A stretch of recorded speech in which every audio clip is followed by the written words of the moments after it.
Tá legal. Vamos ver gravitação universal. Gravitação universal. Deixa eu melhorar essa minha lâmpada aqui. Vamos ver gravitação universal. Galera, olha só. Gravitação universal é uma matéria que cai bastante no vestibular, tá? Embora nos últimos dois não venha caindo. Uma galera erra bastante.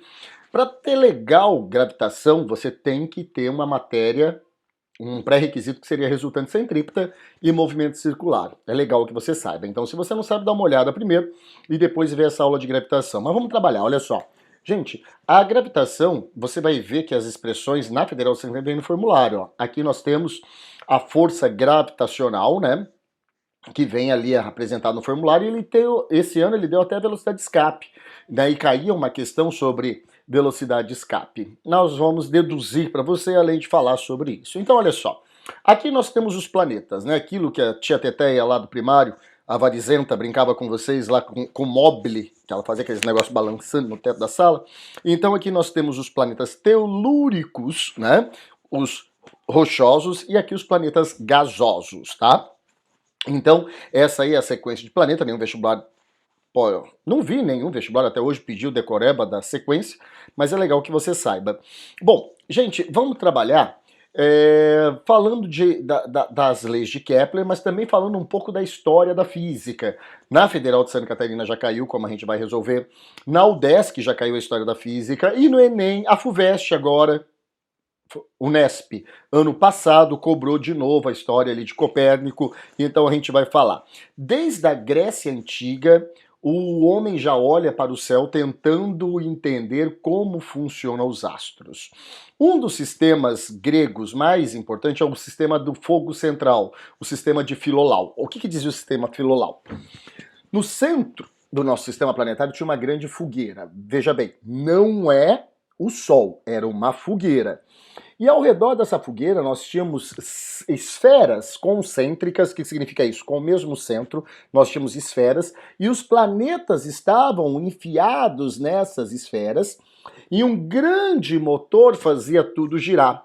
Se você prestar atenção, imaginar, você vai ver que tem uma certa lógica nesse sistema, né? A última esfera é a esfera das estrelas. Se você ficar olhando para o céu, dá a impressão que as estrelas giram todas elas ao redor da Terra de maneira agrupada, né? É como se fosse uma abóboda e essa abóboda estivesse girando e as estrelas estivessem presas nessa grande esfera.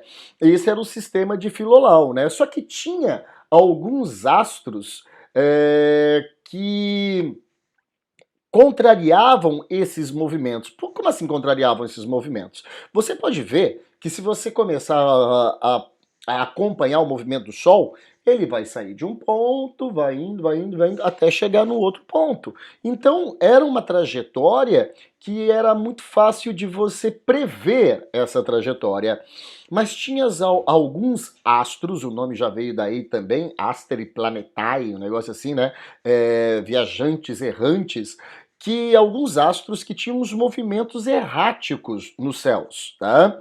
Então, vamos colocar aqui para você ver, tinha astros que faziam o seguinte movimento, olha só, bem-vindo astro, opa, tô indo, meu Deus, eu acho que esqueci meu Facebook aberto, meu Instagram aberto, minha esposa tá em casa, eu vou voltar, ah, não, eu fechei, tá tranquilo, volto, posso ir para cá, posso ir para onde eu tô indo, beleza. Esses movimentos eles não conseguiam explicar.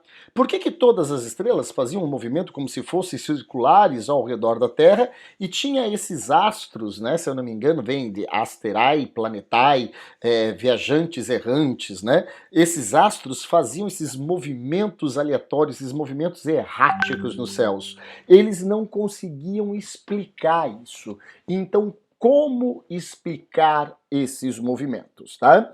Então eles começaram a tentar explicar esses movimentos e daí nós temos 2 séculos depois de Cristo, um cara chamado Cláudio Ptolomeu, que desenvolveu o sistema geocêntrico, né? Isso é importante. Ptolomeu era geocentrista, ou seja, a Terra no centro do nosso sistema planetário, e os planetas, o Sol, a Lua, os demais planetas, o Sol e a Lua, giravam em torno da Terra em órbitas circulares.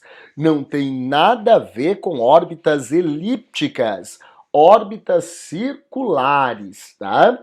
Então ele acreditava que a Terra era o centro do universo. Hoje tem gente que acredita que é plana, né?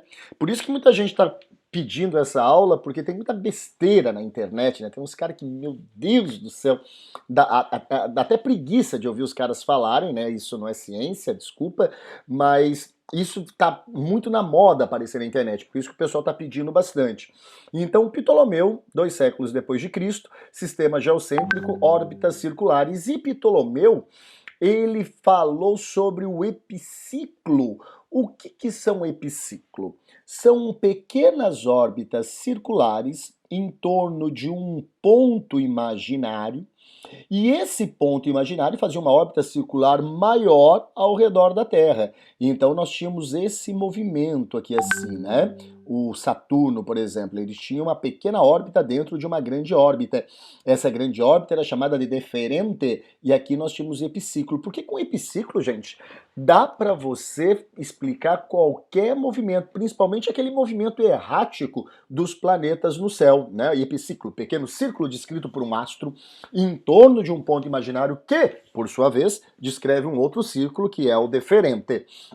Então, olha só, aqui nós temos um movimento de epiciclo. Então, olha, aqui é como se fosse a Terra e aqui um planeta girando ao redor da Terra em órbita circular e também girando no seu epiciclo. Então, olha aqui, ó, esse aqui é o ponto de como essa pessoa na Terra veria a trajetória do movimento desse planeta vermelho. Olha só, tem uma hora que parece que ele vai e volta, ó, ele faz aquela curvinha, né, que eu tinha mostrado antes para vocês, ó.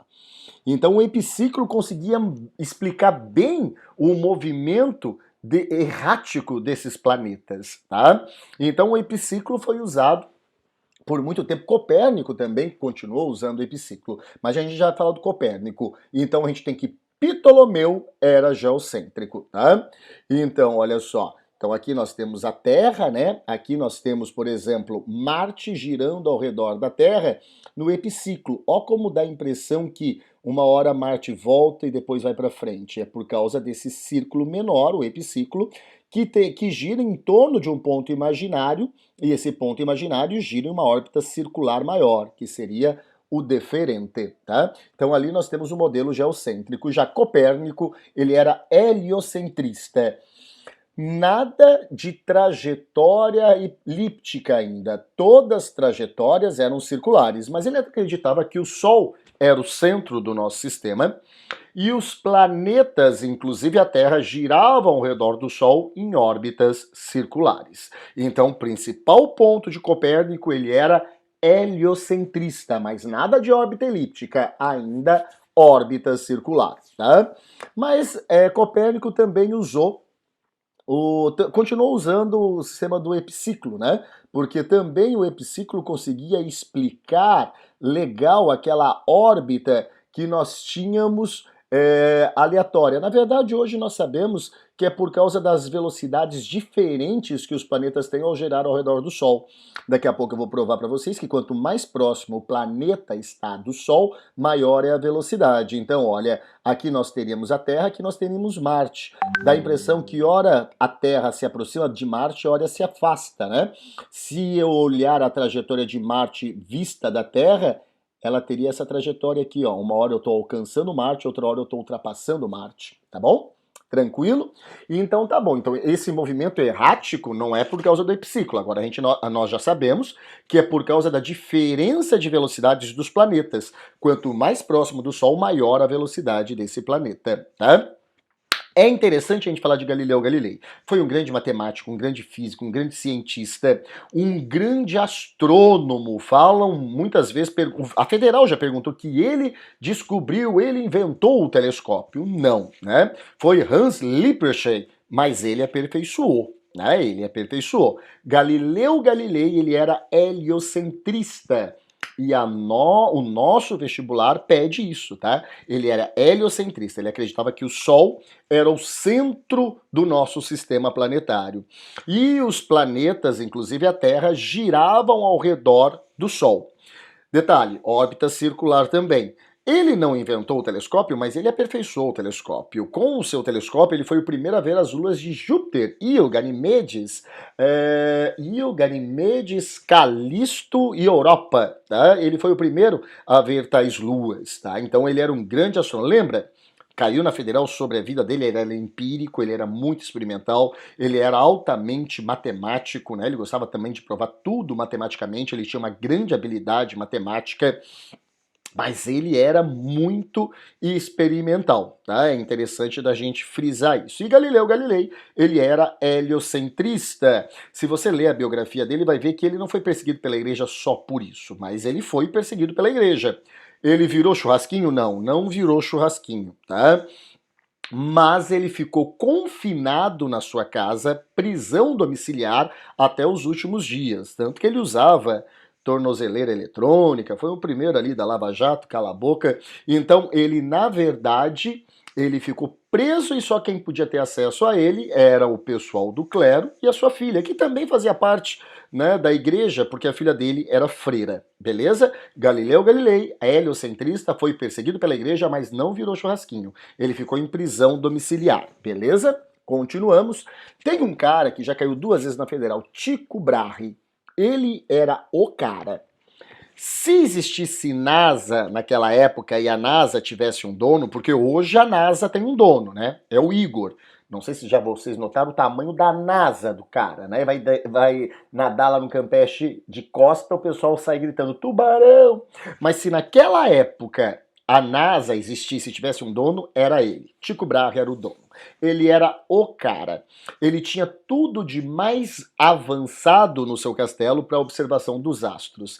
Então, tudo que era falado de astronomia, muito tinha do Tycho Brahe, né? Por quê? Porque ele observava muito, ele tinha tudo de mais moderno para observação dos céus.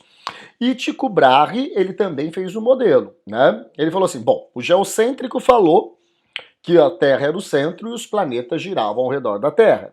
O heliocêntrico, o Sol era o centro e os planetas giravam ao redor do Sol. Tycho Brahe falou assim, beleza, tá? Os planetas giram ao redor do Sol. Só que o Sol, por sua vez, gira ao redor da Terra. Então eu vi que caiu uma questão em São Paulo, no fundo, Tycho Brahe, ele era, na verdade, geocentrista, né? Porque os planetas giravam ao redor do Sol, mas o Sol girava ao redor da Terra. Então, no final, todo mundo girava ao redor da Terra em órbitas circulares. Mas é claro que o mais importante era um dos discípulos de Tycho Brahe, que era um alemãozinho chamado Johann Kepler, tá? E Kepler, ele escreveu as suas leis. Com Kepler, nós entramos em órbitas elípticas. Tem que saber as leis de Kepler, tá? Tem que sair no seu mapa mental as leis de Kepler. Gente, leva a sério o mapa mental. Eu tenho alunos que já estão resolvendo várias provas e o nível de erro está bem pequeno, graças a Deus. Mas tem aluno que começou a resolver prova agora. E não vem me falar que é por causa da quarentena que isso fez você só resolver uma prova ou começar a resolver prova agora, porque os outros alunos que resolveram várias provas também estavam na quarentena. Então, assim, eu tenho que me organizar. Tá? Eu tenho que deixar bem claro o meu objetivo, que é um vestibular. Eu tenho que fazer a minha prática, eu tenho que me organizar. Aproveita. O online não é desvantagem, é só vantagem. Você pode parar, gravar, olhar a aula várias vezes, mas enfim, se organize. Primeira lei de Kepler: os planetas giram em órbitas elípticas, agora entra a elipse, ao redor do Sol, sendo que o Sol ocupa um dos focos desse planeta. Primeira lei de Kepler. Os planetas escrevem órbitas elípticas em torno do Sol, ocupando um dos focos da elipse. Né? Você vai estudar em cônicas, que nós temos ali 2 focos, e o Sol vai ocupar um desses focos. Mas daí nós temos algumas coisas que temos que levar em consideração. Deu um blackout aqui, que eu bati aqui. Olha bem, gente, olha bem. A gente já sabe que as órbitas são elípticas. Olha a segunda lei de Kepler. Senhores, eu tenho quando o planeta sair dessa posição e vem para essa posição, uma área varrida pelo raio vetor. O que é o raio vetor? O segmento de reta que une o centro do Sol ao centro do planeta. Vou dizer que demora 2 meses para o planeta sair daqui e vir até aqui. E demoram os mesmos 2 meses para o planeta sair dessa posição e vir para essa posição. Notem, intervalos de tempos iguais. Kepler percebeu que se esses intervalos de tempo são iguais, as áreas varridas pelos raios vetores também serão iguais, tá? A segunda lei de Kepler dá para nós falarmos da velocidade areolar. Cuidado, a gente vai falar muito de velocidade. O que é a velocidade areolar? É a área varrida pelo raio vetor, essa aqui que está rachurada, dividido pelo intervalo de tempo. Notem, se em intervalos de tempos iguais as áreas varridas são iguais, então a velocidade areolar é constante, a areolar, e não a velocidade de translação que cai demais, tá? Velocidade areolar eu só vi em São Paulo. O que é a velocidade areolar? A velocidade areolar é a razão entre a área varrida pelo raio vetor e o intervalo de tempo. Ele vai ser constante, mas isso é a velocidade areolar, beleza? Mas olhem só, isso vai trazer uma outra consequência. Olha a distância linear que o planeta andou vindo daqui até aqui, e olha a distância linear que ele anda vindo daqui até aqui. Note, as distâncias são diferentes, mas os tempos são iguais. Distâncias diferentes no mesmo tempo. Então a velocidade de translação não pode ser constante. Gente, do afélio, maior distância do planeta ao Sol, até o periélio, menor distância do planeta até o Sol, o movimento será acelerado. E do periélio para o afélio, o movimento será retardado. Então não confundam velocidade areolar com velocidade de translação. É bem diferente, tá? A velocidade areolar é a área varrida pelo intervalo de tempo. Essa é constante, a área varrida pelo raio vetor. A de translação é aquela tangencial. Ela é variável do afélio periélio acelerado do periélio para o afélio retardado. Ou seja, quanto mais próximo o planeta estiver do Sol, maior será a sua velocidade, tá? Essa é a relação entre a velocidade areolar e a velocidade de translação. Na verdade, não tem relação nenhuma. Areolar, área por intervalo de tempo. Translação é a velocidade que é variável. Essa é a segunda lei de Kepler. E a terceira lei de Kepler, né, que ele diz que o período, ou seja, o tempo que demora um planeta para dar a volta ao redor do Sol, elevado ao quadrado, dividido pela sua distância média ao cubo, sempre vai ser um valor constante. Gente, olha só. Aqui eu até fiz a dedução da terceira lei de Kepler. Opa, volta. Depois você dá uma olhada na dedução, olha. Eu já vou até comentar, ó, a força centrípeta vai ser a própria força gravitacional, só que aqui ele deu a força centrípeta em função da velocidade angular, né? Lembra que a centrípeta é a resultante das forças que estão na direção radial. A única força que vai ter é a gravitacional, ela faz o papel da centrípeta. Então, ó, m ômega ao quadrado r é igual à força gravitacional. Isolamos ômega e eu cortei as massas minúsculas, que são de quem gira. Só que velocidade angular, você vê em movimento circular, é 2π sobre período. Não posso esquecer que é elevado ao quadrado. Aqui vamos ter então uma constante, essa aqui é a massa de quem está no centro, no caso de 2 planetas seria o Sol. E para todo o planeta, o 4 sempre é o mesmo, o π sempre é o mesmo, a constante gravitacional é constante. E a massa do Sol é a mesma, porque é a mesma estrela. Então aqui nós temos a terceira lei de Kepler. Quando que eu me toco que eu vou usar a terceira lei de Kepler? Quando ele começa a comparar astros. E geralmente em função dos dados da Terra. Como ele começar a falar assim. O período não, ele vai falar geralmente. A distância de Marte até o Sol é tantas vezes a distância da Terra até o Sol, tá? Calcule qual a relação entre o período da Terra e o período de Marte. Começou a comparar dois planetas, mas falando sobre os seus períodos ao redor do Sol, ele quer que você use a terceira lei de Kepler, que é o que eu vou mostrar agora para vocês. Beleza? Vamos lá? Vamos ver.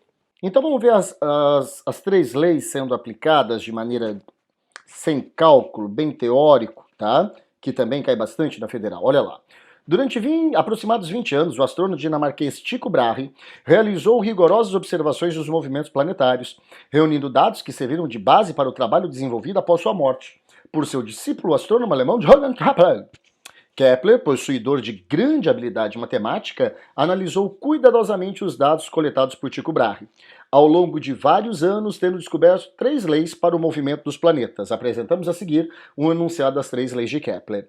Primeira lei de Kepler. Cada planeta descreve uma órbita elíptica em torno do Sol, da qual o Sol ocupa um dos focos. Professor, é verdadeiro, claro, é enunciado. Enunciado geralmente é verdadeiro. Segunda lei de Kepler, o raio vetor, segmento de reta imaginário que liga o Sol ao planeta, varre áreas iguais em intervalos de tempos iguais. Terceira lei de Kepler, os quadrados dos períodos de translação dos planetas em torno do Sol são proporcionais aos cubos dos raios médios de sua órbita. Assinale as corretas. A velocidade média de translação de um planeta em torno do Sol é diretamente proporcional ao raio médio de sua órbita. Não, né? Quanto mais distante o planeta está, menor é a sua velocidade. Vou provar isso matematicamente também, mas eu já provei ali na segunda lei de Kepler, né? Então, na verdade, quando o Sol se aproxima, quando o planeta se aproxima do Sol, aumenta a velocidade. Quando se afasta, diminui, ou seja, quanto mais próximo o planeta está do Sol, maior é a velocidade. Então, quanto maior a distância, menor a velocidade. Então, não é diretamente proporcional. O período de translação dos planetas em torno do Sol não depende das massas dos mesmos. Não depende, tá? Só depende da massa da estrela que ele vai girar ao redor. Lembra? Vai ficar lá período ao quadrado, né, sobre raio ao cubo, que é igual a 4π quadrado sobre gm. Então, a massa dos planetas não importa. Na verdade, essa é a aplicação da terceira lei de Kepler. Quanto maior o raio médio da órbita de um planeta em torno do Sol, maior será o seu período de seu movimento? Aí sim.